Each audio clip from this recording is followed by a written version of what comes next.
কক্সবাজারের উখিয়ার রোহিঙ্গা ক্যাম্পে একই রাতে ঘটল ভয়াবহ দুই অগ্নিকাণ্ড। হতাহতের ঘটনা না ঘটলেও পুড়েছে বাড়িঘর এবং হাসপাতাল।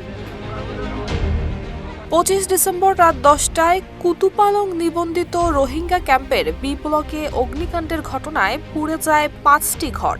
এর ঠিক ৫ ঘন্টার ব্যবধানে ২৬ ডিসেম্বর ভোর ৫টায় উপজেলার রাজপালং ইউনিয়নের মধুছড়া ৪ নম্বর রোহিঙ্গা ক্যাম্পের ডি ব্লকের একটি হাসপাতালে অগ্নিকাণ্ডের ঘটনা ঘটে।